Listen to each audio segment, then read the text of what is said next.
Magluluto ako ng isdang sinigang. Nililinis muna ako ng isda. Okay? Tanggal muna dito ng mga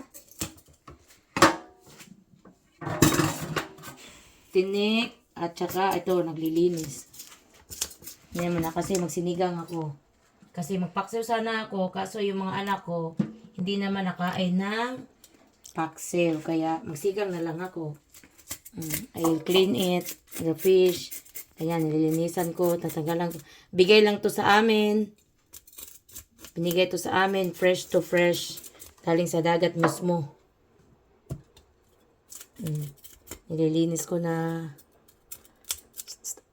So, tapos na ako naglinis. Ito yung mga lamang loob ng isda. Tapos ito ngayon, lagyan ko siya ng asin.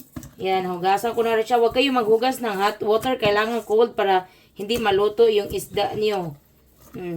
Inano ko na siya. Lagyan ko siya ng asin. Tapos, lagay ko siya dito sa plate. Kasi, peprituhin ko siya sa labas. Doon ako nagperprito sa garage namin. Yan na, nilagyan ko na ng asin. Kaya magpeprito na. Nagpapainit na ako ng mantika. Kaya magprito na ako ng isda. Ayan, just wait for a few minutes. Ito na nga, nagpiprito na ako.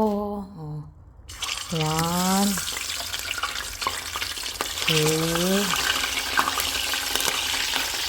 3, 4.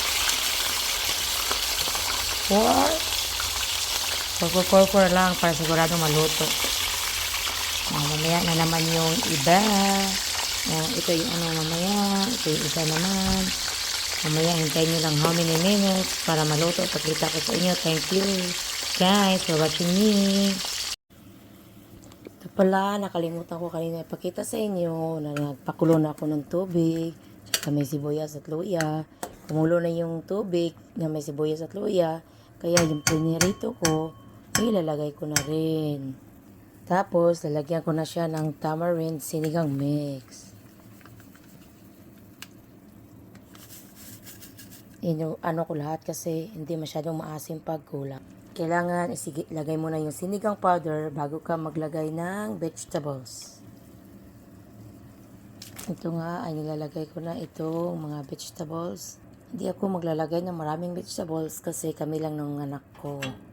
Kami lang kakain ng mga anak ko. Inuuna ko muna itong matigas, natangkay, tapos mamaya yung dahon. After 1 or 2 minutes, ito na namang dahon ang ilalagay ko. Takpan ko lang siya guys. Pagkatapos ng 1 or 2 minutes, makita mong medyo nakulo na ulit. Pwede mo na i-off. After 1 or 2 minutes, ito na yung resulta niya. Kaya nakita nyo kumulo-kulo na ng konti.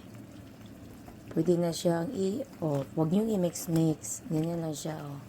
Luto na yun siya. Thank you for watching all of you.